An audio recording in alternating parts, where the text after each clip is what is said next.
충격적인 일이 벌어졌습니다. 중국이 한국의 작은 공방에 거액의 투자를 제안했다는 소식이 전해진 것입니다. 먼 타국에서 벌써부터 대규모 자본과 인력을 쏟아붓고 있었는데 왜 굳이 이곳을 주목했는지 아무도 알 수 없었습니다. 사람들은 궁금증과 불안감을 동시에 느끼기 시작했습니다. 언론은 연일 특종으로 다루며 공방 주인의 평범한 일상이 곧 뒤바뀔지도 모른다고 떠들어댔습니다. 안녕하세요. 저는 민수라고 합니다. 한국의 작은 골목 끝에서 공방을 운영하며 나무를 깎고 다듬어 공예품을 만드는 사람이지요. 하루하루 손으로 작품을 만들어내는 삶이 제겐 너무나 익숙한 일상이었습니다. 그런데 어느 날 제 평범한 하루를 완전히 바꿔놓을 전화 한 통이 걸려왔어요. 평소처럼 공방 문을 열고 나무를 손질하고 있을 때였어요. 문득 전화벨이 울리길래 받았더니 낯선 목소리가 中国大企业对你的作品感兴趣。 중국 대기업에서 당신의 작품에 관심이 있습니다. 순간 머릿속이 하얗게 변했죠. 평생을 이 작은 골목에서 공예를 만들며 지냈는데 이젠 외국 투자사의 눈길까지 받게 됐다는 사실이 실감이 잘 안 났어요. 한편으론 설레면서도 또 다른 한편으론 과연 내 길이 이렇게 갑작스럽게 변해도 괜찮을까? 하는 불안감이 엄습했죠. 그 전화를 끊은 뒤 저는 한동안 도무지 작업에 집중할 수 없었어요. 손에 들었던 조각칼이 자꾸만 떨리더군요. 그도 그럴 게 지금껏 손수 나무를 깎고 칠하며 작품을 만들던 제 삶이 한순간에 출렁거리는 느낌이 들었기 때문이에요.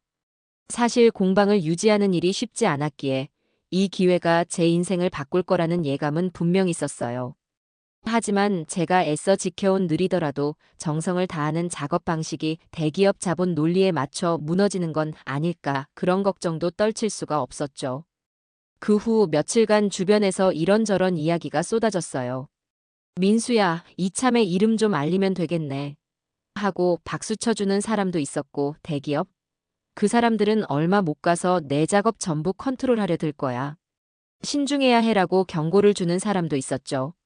저는 그 말들을 들으면서 더욱 혼란스러워졌어요. 솔직히 저 자신도 어떤 선택이 옳은지 아직 확신이 서지 않았거든요. 그럼에도 마음 한구석에서는 그래도 한 번쯤 맞부딪혀보고 싶은 마음이 차오르고 있었지요. 마침내 저는 결심했어요. 그래, 일단 만나보고 직접 이야기를 들어보자. 그들이 내 공방의 정신을 존중해줄지 아니면 단순히 이윤만 추구하는 무리인지 가려내야지. 그렇게 마음을 굳히고 나니 오히려 마음이 편해졌어요. 작품 몇 점을 더 다듬으며 제가 추구해온 장인 정신을 잘 표현해낼 만한 샘플을 준비하기 시작했죠. 이 작품들을 통해 제 정성 어린 기술과 철학을 전할 수 있다면 좋겠다고 생각했고요. 그렇게 일주일쯤 지났을까요? 결국 그들이 저를 직접 만나자고 다시 한번 연락이 왔어요. 이제 시작이구나 싶었죠. 그날 이후로 제 공방은 조용한 변화를 예고하는 묘한 긴장감에 휩싸이기 시작했어요. 앞으로 어떤 일이 펼쳐질지는 전혀 예상이 안 됐지만 그저 한 발짝씩 내딛겠다는 각오만은 분명하게 마음속에 새겼어요. 사흘 뒤 이른 아침부터 공방을 청소했어요. 물론 항상 깨끗하게 유지하려 애쓰지만 오늘은 더욱 신경을 썼죠. 혹여나 중국에서 온 담당자들이 공방을 둘러보고 이게 뭐야? 하는 반응을 보이면 어쩌나 싶기도 했고요. 나무 부스러기를 치우고 작업대를 정리하고 제 작품들을 보기 좋게 진열해뒀어요. 옛날에 만들었던 시제품부터 최근 완성된 것들까지 쭉 나열하니 나름대로 뿌듯하더라고요. 시간이 조금 지나자 벨이 울렸어요. 문을 열어보니 말끔한 차림을 한 중년 신사와 2명의 동행인이 서 있었죠. 그 중년 신사는 유창한 한국어로 본인을 류라고 소개하며 이 공방 주인분 맞으십니까? 하고 물었어요. 아, 네. 제가 민수입니다 하고 답했더니 이분이 반갑게 악수를 청하면서 직접 작품을 볼 수 있게 돼 정말 기쁩니다 라고 말하더군요. 그 말에 저도 모르게 마음이 조금 풀렸지요. 일행을 안으로 안내한 뒤 제가 정성껏 만들어 놓은 차를 내왔어요. 분위기를 풀어보려는 의도였는데 다행히 그들도 미소를 지으며 편하게 앉았죠. 류 씨는 공방 여기저기를 둘러보며 이 공간 자체가 정말 멋집니다. 전통과 현대가 묘하게 어우러진 느낌이에요라고 감탄했어요. 이 사람들이 내 일상과 작업에 실제로 관심이 있긴 하구나 싶어 안도감이 들었죠. 본격적인 이야기는 그들이 작품을 하나씩 살펴보며 질문하기 시작하면서 전개됐어요. 나무 재료는 어디서 공수해 오시는 겁니까? 이 문양은 한국 전통 양식을 참고하신 거지요? 작업 시간이 꽤 오래 걸릴 것 같은데 주로 혼자 하시나요? 같은 질문들에 저 나름대로 성심껏 답했지요. 류 씨는 고개를 끄덕이며 메모를 하더니 이런 깊은 스토리가 녹아있으니 해외에서도 관심을 보일 거라 생각합니다. 라고 했어요. 그들의 말이 전혀 허황되지 않다고 느껴진 건 제가 설명하는 내내 진중하게 귀를 기울여줬기 때문이에요. 원래 외국인 투자자라 하면 그냥 자본 이야기와 대량 생산만 얘기할 줄 알았는데 왜 이 형태로 깎으셨습니까? 색상 조합에 담긴 의미가 있나요? 같은 세세한 부분까지 묻는 모습이 꽤 의외였죠. 그래서 저 또한 점점 긴장을 풀고 작업에 얽힌 에피소드며 옛 추억까지 솔직히 털어놓기 시작했어요. 한참을 대화하고 난 후 위 씨가 부드러운 미소를 지으면서 이렇게 말했죠. 민수 씨, 혹시 저희가 본사 차원에서 조금 더 구체적인 지원 방안을 논의하고 싶다고 하면 시간 괜찮으시겠습니까? 순간 제 가슴이 쿵 내려앉았어요. 예상했던 전개이긴 했지만 이렇게 구체적으로 나올 줄은 몰랐거든요. 그래도 저는 떨리는 마음을 숨기고 네, 물론이죠. 구체적인 이야기를 나눠봐야 서로 확신이 설 테니까요 라고 답했어요. 그렇게 첫 만남은 서로 간의 인사를 나누고 제 공방을 둘러보는 정도로 마무리됐어요. 다음에 있을 회의 일정을 조율하기로 하고 그들은 돌아갔죠. 저는 그들이 떠난 뒤도 한참 동안 작업대 앞에서 멍하니 서 있었어요. 기분이 참 묘했어요. 기대 반 두려움 반, 이게 맞는 비유인지 모르겠지만 막 사랑에 빠져버린 청춘처럼 설렘과 불안이 뒤섞인 감정이었달까요? 그 뒤로는 제 일상이 온통 들썩였어요. 민수야, 잘 됐잖아. 이제 이름 좀 날리는 거 아냐? 하고 호들갑을 떠는 친구가 있는가 하면 아무리 그래도 대기업과의 협업은 신중해야 해. 그들이 처음엔 좋은 소리만 하다가 나중에 작업 전부 통제할 수 있어라며 걱정하는 선배도 있었죠. 이런 반응들을 들을 때마다 제 마음은 양극단을 오가곤 했어요. 사실 누구도 정답을 줄 순 없잖아요. 제가 평생 지켜온 공방, 그리고 저만의 예술적 감각은 쉽게 돈으로 환산될 수 없는 것이기도 해요. 동시에 이 길을 더 확장해보고 싶은 욕심도 있고요. 한편으로는 해외 무대를 꿈꾸면서 정작 기회가 왔을 때 두려워서 뒷걸음질만 치는 건 겁쟁이 아닌가 싶기도 했죠. 그러나 또 순수함과 진정성을 버리고 대량 생산의 길로 들어서는 순간 내가 사랑했던 작업이 가짜가 되어버리는 건 아닐까 하는 우려도 떨칠 수가 없었어요. 결국 고민 끝에 저는 스스로 원칙 몇 가지를 정했어요. 첫째, 작품을 만드는 핵심 과정과 디자인 요소는 내가 주도한다. 둘째, 공방의 이름과 정체성은 그대로 유지한다. 셋째, 지나친 양산으로 인해 작품의 품질과 의미가 훼손되지 않도록 장인 정신을 지키겠다. 이런 기준들을 협상 테이블에서 지킬 수 있다면 나머지는 유연하게 받아들일 수 있겠다는 마음가짐이었죠. 그 기본마저 무너진다면 아무리 큰 투자금이라도 거절하겠다는 결심도 했고요. 이런 제 마음을 잘 알고 있는 가까운 친구는 내가 그 정도로 단단히 마음먹었다면 좋은 결과가 있을 거야 라고 응원해줬어요. 솔직히 그 말에 힘이 났죠. 동시에 한 선배 장인은 조금 거칠게 조언했어요. 투자 들어오면 당장 돈맛부터 보게 돼 있어. 그때도 내가 지킬 걸 지킬 수 있을지 반드시 두 눈 부릅뜨고 봐야 한다 흠칫했죠.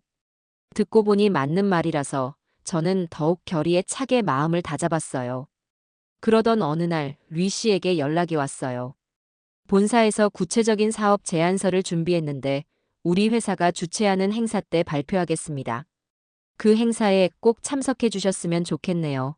저는 그 말을 듣고 잠시 멈칫했지만 이왕이면 큰 무대에서 제가 목표로 삼아온 방향성을 분명히 밝히는 편이 낫겠다 싶었죠. 알겠습니다. 초대해 주셔서 고맙습니다 라고 답변을 보냈고 그렇게 이내 행사에 참석하기로 결정했어요. 그 무대가 어떤 의미일지 감이 잘 안 왔지만 한 단계 더 나아가야겠다는 생각이 들었어요. 행사 당일 저는 새벽부터 일어나 공방을 다시 한번 정갈히 정리하고 몇 점의 대표 작품을 포장해 출발했어요. 행사장에 도착해보니 규모가 생각 이상으로 어마어마하더군요. 대형 스크린이 걸린 무대와 다수의 기업 부스, 화려한 조명이 빛나는 광경을 보자마자 이 세계와 내 공방이 정말 어울릴 수 있을까? 하는 의문이 머리를 스쳤어요. 그래도 이미 왔으니 부딪혀봐야 하지 않겠어요. 잠시 후 위 씨가 저를 반갑게 맞아주면서 안내해줬어요. 바로 이쪽 부스에서 민수 씨 작품을 소개할 수 있겠습니다. 혹시 프레젠테이션으로 간단히 작업 과정을 설명해 주실 수 있나요? 당황스러웠지만 준비해온 자료가 있었기에 얼른 노트북을 켜고 슬라이드를 열었죠. 무대 위로 올라가니 온몸이 떨렸어요. 빛이 환하게 쏟아지는 자리에서 처음 만나는 수많은 사람들의 시선이 느껴졌으니까요. 그 순간 이제는 돌아갈 수 없겠구나 싶은 생각이 들었어요. 그런데도 한 구석에서는 묘하게 흥분되는 기분이 들기도 했죠. 저는 마이크를 잡고 차분히 말했어요. 안녕하세요. 저는 한국에서 작은 공방을 운영하고 있는 민수예요. 나무를 깎고 색을 입히고 무늬를 새기는 과정을 통해 오랜 전통과 현대 감각을 결합해보고자 노력해왔습니다. 그리고 제가 가진 철학과 작업 방식을 간단히 소개했어요. 많은 이들이 고개를 끄덕이며 경청해주길래 의외로 분위기가 괜찮다 싶었죠. 발표가 끝나자 투자사 관계자들이 준비한 제안서가 공개됐어요. 거기에 담긴 내용은 단순한 자본 투자 이상의 것이었어요. 해외 전시 기획, 온라인 플랫폼 구축, 라이프스타일, 브랜드 콜라보 등 생각보다 다양한 방향으로 협력할 수 있도록 하겠다는 내용이었죠. 대부분은 긍정적으로 보였지만 몇 가지 조건은 제가 신중하게 따져봐야 할 부분이었어요. 예를 들어 판매량 목표를 어느 선 이상 달성해야 한다거나 향후 제품 디자인에도 일정 부분 관여할 권리가 투자사 측에 부여된다는 점 등이 그렇죠. 발표가 끝난 뒤 저에게 궁금한 점을 묻는 사람들이 꽤 많았어요. 이렇게 수작업으로 만드는 작업이 정말 효율적일까? 대량 생산이 아닌데도 이윤이 나겠습니까? 같은 질문도 받았지만 저는 최대한 솔직하게 제 신념을 밝혔죠. 효율만 따진다면 차라리 기계로 찍어내는 게 낫습니다. 그렇지만 저는 이 작업을 통해 사람의 손길과 이야기가 담기는 제품을 만들고 싶었어요. 그 점을 이해하고 지지해 주시는 분들이라면 충분히 가치 있다고 생각합니다라고요.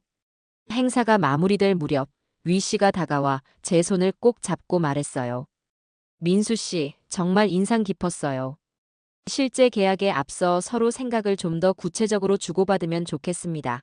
그러면서 조만간 다시 만나자고 제안했죠. 저는 내심 안도했어요.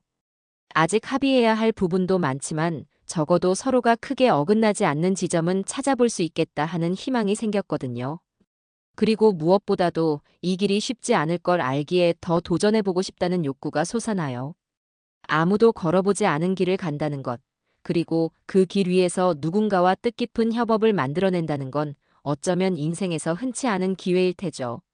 물론 실패할 수도 있겠지만 그마저도 제 이야기를 더욱 풍부하게 만들어줄 거라 믿어요. 혹시라도 이 모험이 뜻대로 안 된다면 저는 다시 공방으로 돌아와 제 손끝에서 피어나는 아름다움을 이어갈 겁니다. 그게 제가 살아가는 방식이니까요. 사실 그날 행사장에서 투자사 관계자들과 나눈 이야기가 끝난 뒤 제 마음은 한결 가벼워진 듯 했어요. 그래도 어느 정도 그들 역시 작은 공방의 장인 정신을 중요하게 생각한다고 느낄 수 있었고 제 작품에 담긴 진정성을 인정해주는 기색이 보였거든요. 그렇지만 행사 직후 위 씨가 건네온 구체적인 계약 초안을 확인하고 나서는 제 기대가 너무 앞섰던 건 아닐까 하는 생각도 들기 시작했죠. 집으로 돌아오자마자 텀블러에 물을 한가득 따라 마시면서 계약서를 꼼꼼히 살펴봤어요. 일단 투자 금액이 꽤 컸어요. 적어도 공방 운영에 숨통을 트이게 해줄 수준을 넘어 해외 전시나 다양한 마케팅까지 가능하도록 뒷받침해주는 규모였죠. 처음에는 이 정도면 내 꿈을 더 풍부하게 펼칠 수 있겠다 하고 긍정적으로 보았는데 문제는 그 다음이었어요. 디자인 협의권이라는 항목이 눈에 띄었거든요.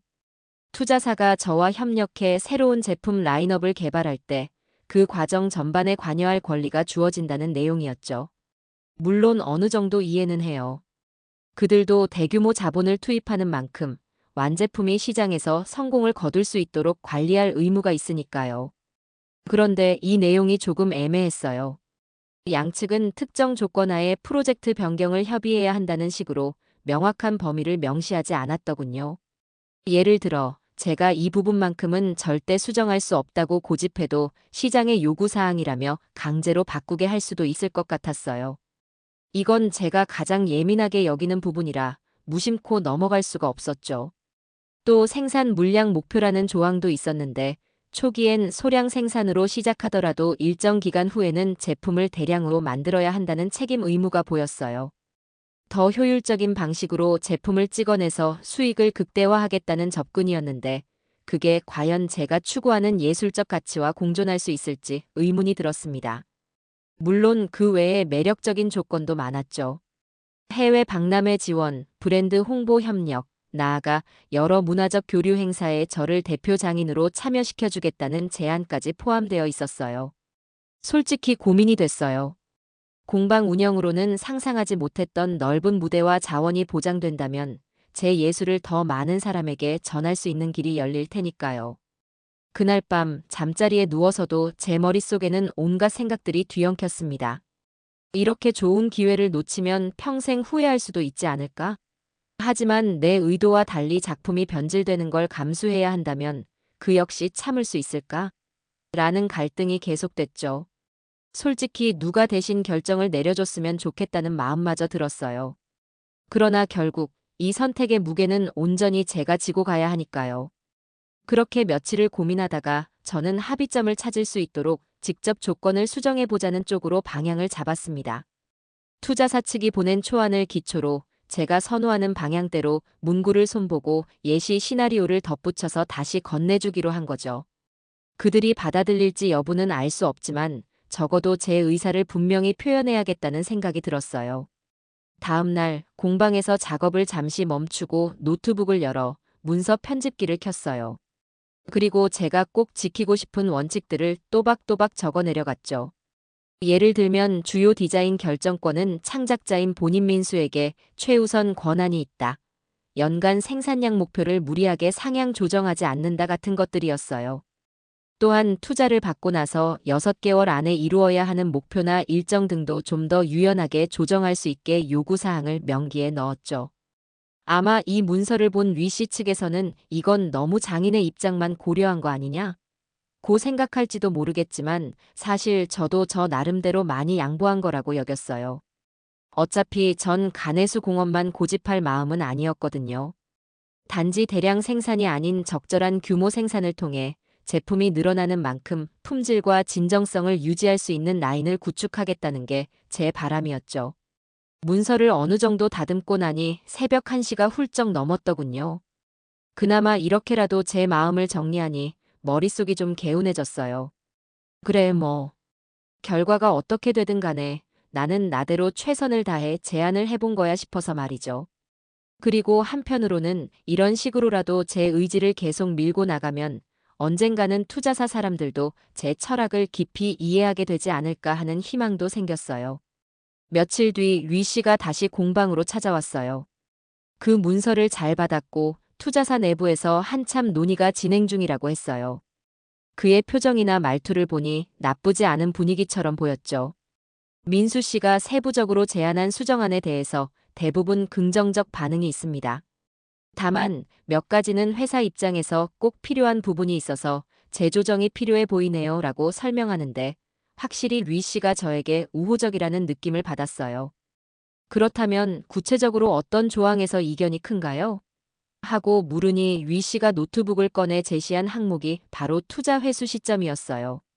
쉽게 말해 이 회사가 돈을 투자하고 나서 어느 시점부터 이윤을 회수해 갈 것이며 그때까지 제가 어떤 의무를 이행해야 하는지에 대한 내용이었죠. 문서를 보니 제가 예상보다 훨씬 빠른 시간 안에 일정 수익을 내야 하는 구조로 짜여 있었어요. 즉, 투자사 입장에선 대규모 자본을 넣었으니 그만한 결과를 비교적 빨리 회수하고 싶어 하는 거예요. 솔직히 말씀드리면 공방 규모가 금방 크게 확장되기는 힘들 테고 혹시 브랜드를 확장하면서 여러 라인업을 시도해 보더라도 마케팅 효과가 천천히 발휘되지 않겠습니까? 하고 제가 말하자 위 씨도 고개를 끄덕였어요. 저도 이해는 합니다. 다만 본사 쪽에서는 어느 정도 가시적인 결과가 나와야 투자 가치가 입증된다고 생각하는 듯합니다. 이런 이야기를 나누다 보니 제가 걸려있던 현실이라는 장벽이 더욱 선명해지는 기분이 들었어요. 우리가 머리로는 장인 정신을 존중한다고 생각해도 현장에서 숫자와 성과로 모든 걸 환산해야 하는 대기업의 시스템이 엄연히 존재하잖아요. 그래서 그 시스템은 쉽게 변하지 않을 텐데 제가 그 안에서 제 길을 지키며 동시에 그들의 투자 이익도 충족시킬 만한 묘안을 마련해야 한다는 거죠. 사실 한 번도 경험해보지 못한 영역이라 어떻게 해야 할지 막막하기도 했어요. 그래도 리 씨와는 꽤 솔직하게 의견을 주고받을 수 있어서 다행이었어요. 그는 일단 이번 주 내로 본사 임원들과 다시 미팅을 잡을 예정인데 민수 씨도 참석하실 수 있을까요? 라고 묻더군요. 저로서는 당연히 가야겠다고 생각했어요. 누군가 제 의견을 대변해 줄 수 있는 상황도 아니니까 제가 직접 가서 제 철학과 구체적 계획을 설명해야 한다고 느꼈죠. 한편 그 미팅에서 어떤 말을 해야 효과적일지 또 얼마나 설득력이 있을지 고민이 됐어요. 막연히 저는 장인 정신이 중요합니다. 라고만 외친다면 그들의 입장에서는 그래서 돈은 언제 벌 수 있느냐고 물어볼 거잖아요. 결국 저는 장기적인 브랜딩 가치라는 관점에서 접근해야겠다고 생각했어요. 빠른 시간 안에 대량 생산으로 수익을 끌어올리는 대신 오랜 기간 탄탄하게 팬층을 형성하고 명품 브랜드처럼 자리 잡는 것이 더 안정적이다라는 메시지를 강조하고 싶었죠. 여기서 필요한 게 사례 연구였어요. 그래서 밤낮 없이 해외 공방이나 소규모 브랜드가 대기업 투자와 협업해 성장한 사례를 찾아봤죠. 이탈리아의 어느 가죽 공방 이야기도 읽어보고 일본에서 한 지역 특산물을 해외 브랜드로 만들어낸 성공 사례도 살펴봤어요. 물론 똑같은 상황은 아니지만 그 성공 사례들의 공통점은 오리지널리티와 브랜드 가치를 유지하면서 조금씩 영역을 넓혔다는 점이었죠. 저는 그걸 바탕으로 간단한 프레젠테이션 자료를 만들기로 했어요. 조급한 양산이 불러올 리스크와 장인 정신에 기반한 차별화 전략을 동시에 담은 설명을 준비했죠. 밤새 모니터 앞에서 파워포인트를 만지작거리며 지금껏 한 번도 안 해본 일을 하는구나 싶어 웃음이 나기도 했어요. 그래도 제 손끝에서 공예품만 만들어내는 게 아니라 이제는 제 철학을 시각화하여 설득해야 하는 단계에 왔다는 게 놀라웠죠. 작은 골목에서 시작한 장인의 길이 이렇게 커져버릴 줄은 정말 상상도 못했어요. 며칠 후 저는 다시 중국 본사를 찾아갔어요. 이번에는 행사처럼 화려한 무대가 아닌 고층 빌딩 속 임원진 회의실이 무대였죠. 처음 이 건물에 들어섰을 때 느낀 낯선 기운이 다시금 스멀스멀 올라왔어요. 아직도 여기에 내가 어울리는 사람인가 싶었지만 이왕 온 거 용기를 내야 한다고 마음먹었죠. 회의실 문을 열고 들어가니 테이블 너머에 낯선 얼굴들이 몇몇 보이더군요. 대체로 나이가 있어 보이는 임원들이었고 위 씨와 몇 명의 스태프가 옆에 앉아서 통역기기를 착용한 상태였어요. 저는 자리를 안내받고 인사를 건넨 뒤 바로 프레젠테이션을 시작했어요. 안녕하십니까? 저는 한국에서 공방을 운영하고 있는 민수라고 합니다라고 말하는 순간 다들 조용히 저를 주시했죠. 발표는 생각보다 길어졌어요. 제가 너무 여러 가지를 담으려고 한 탓인지 중간중간 질문도 꽤 많이 받았거든요. 다행히 통역과 리 씨의 도움으로 제가 준비한 내용은 어느 정도 정확히 전달된 듯 했어요. 핵심 포인트는 이거였어요. 우리 공방의 가치는 빠른 시일 내에 대량 판매로 벌 수 있는 돈보다 차근차근 정성을 쌓아 올린 브랜드 이미지에서 나온다. 이는 장기적으로 더 큰 성과를 만들어낼 것이다. 제가 여러 해외 사례를 인용하며 강조했더니 몇몇 임원들의 눈빛이 조금씩 누그러지는 게 보이더군요. 그렇게 1시간 가까운 발표가 끝났고 잠시 회의실에 정적이 흘렀어요. 임원들끼리 서로 시선과 의견을 교환하는 듯 보였고 위 씨는 저에게 수고하셨습니다라고 부드럽게 말해줬죠. 그러다 보니 어느 중년 여성 임원께서 제가 앉은 쪽을 바라보며 중국어로 무언가를 이야기했어요. 그 말이 통역기를 통해 전달되는데 뜻밖의 내용이었습니다. 민수 씨가 지닌 예술적 감각이 정말 훌륭하다고 생각합니다.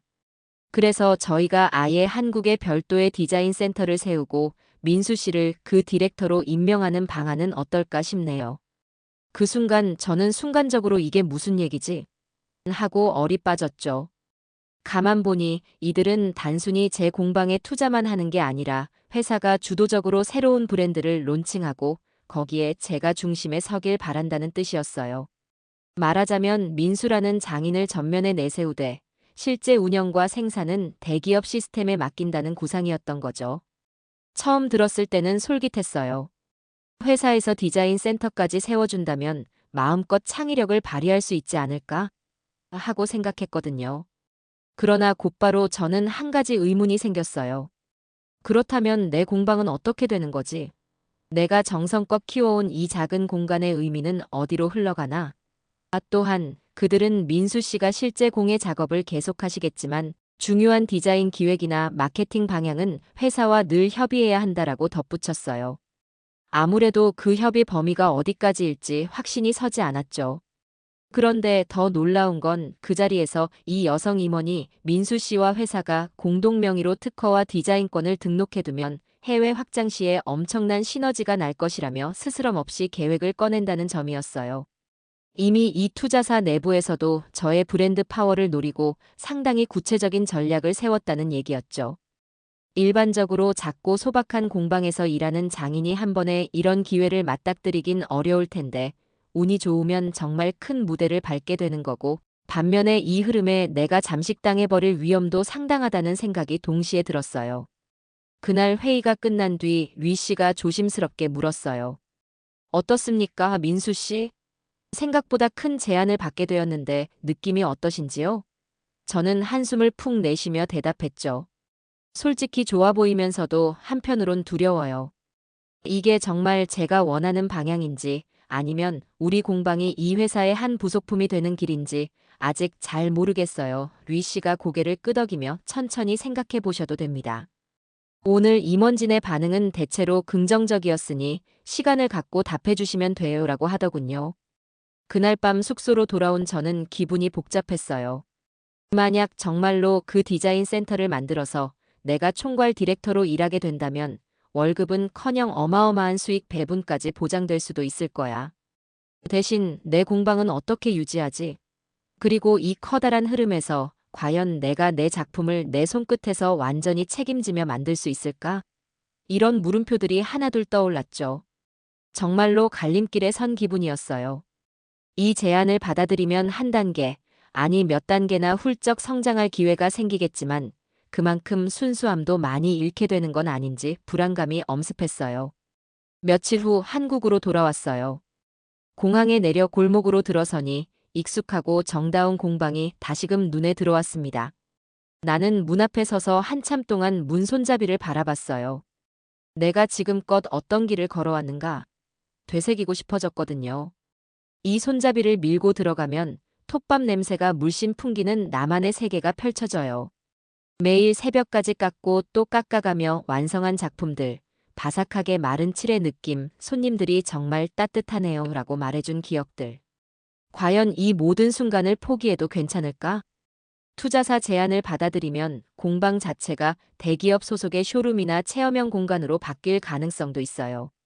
여전히 제가 그곳에서 작업을 할 수는 있겠지만 이미 제게 익숙한 이 작은 골목 풍경과 느림의 미학은 더 이상 예전 같지 않을 것 같았죠. 그런데도 미련 없이 그걸 버리기엔 너무 많은 추억과 가치가 깃들어 있어 제 가슴 한편이 쿡쿡 저렸어요. 그렇지만 동시에 지금보다 더 크게 발전하고 싶은 욕심도 분명히 있었어요. 사람들한테 내 작품이 더 알려지고 더 많은 이들이 공예의 매력을 느낄 수 있도록 돕고 싶다는 바람이 수년 전부터 내 안에 자라나고 있었거든요. 그걸 실현하려면 결국 자본과 시스템의 도움이 필요하다는 사실도 부정할 수 없죠. 그렇다면 이 제안을 완전히 거부하는 건 스스로에게 기회를 날려버리는 일일지도 몰라요.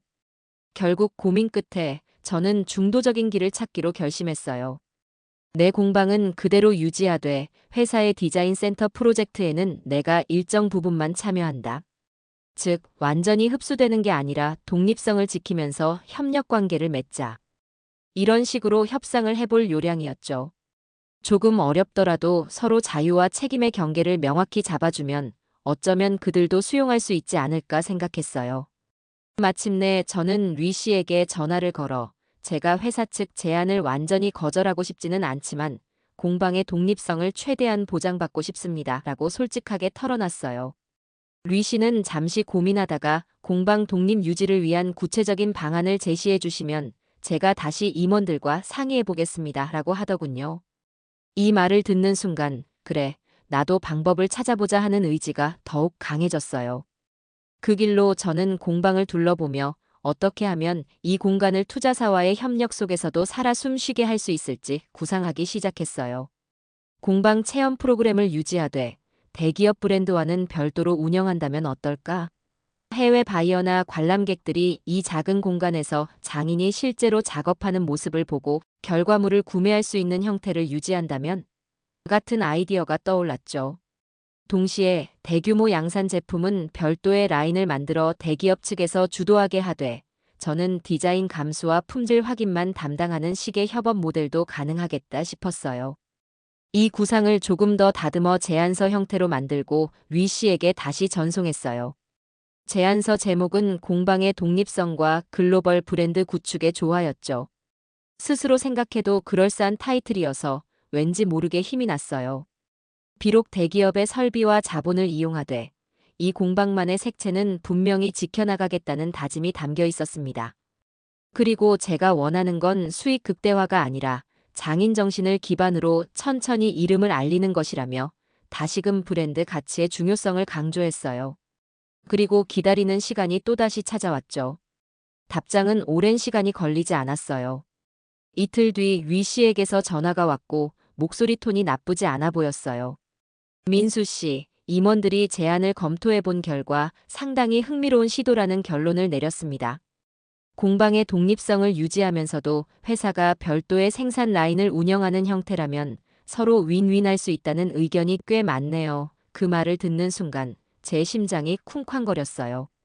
다만 리 씨가 세부 조율할 부분이 많아서 추가로 몇 차례 미팅이 필요하겠습니다라고 덧붙였죠.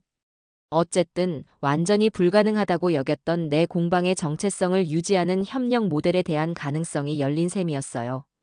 이게 실제로 얼마나 잘 흘러갈지는 또 다른 문제겠지만 적어도 나에게 주어진 길은 두 가지만이 아니다라는 사실만큼은 분명해졌죠.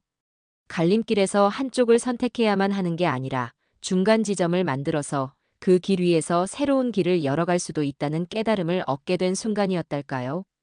그 뒤로 저는 공방을 다시 한번 정갈하게 꾸미며 본격적으로 해외 손님이나 바이어가 찾아왔을 때를 대비하기 시작했어요. 당장 이 골목에 그들이 우르르 몰려오진 않겠지만 협업이 구체화될수록 분명 관심도 늘어나겠죠. 언젠가 이 작은 문을 열고 들어오는 사람들이 바로 이곳이 세계 무대로 뻗어나가는 한국 공방이구나 하고 감동할 수 있도록 하나하나 정성을 담아 준비해두고 싶었어요. 그렇다고 매일이 순조로울 거라고 생각하진 않아요. 대기업과의 의견 충돌도 있을 것이고 자본 논리에 밀려 디자인이 휘둘릴 위기 역시 찾아오겠죠. 그럼에도 저는 결국 중요한 건 내가 여기에 깃든 정신과 이야기를 얼마나 견고히 붙들고 있느냐라고 믿고 싶습니다. 설령 모든 게 실패로 끝나버려도 저는 이 공방에 돌아와 다시 나무를 깎고 새로운 시작을 꿈꾸면 되니까요.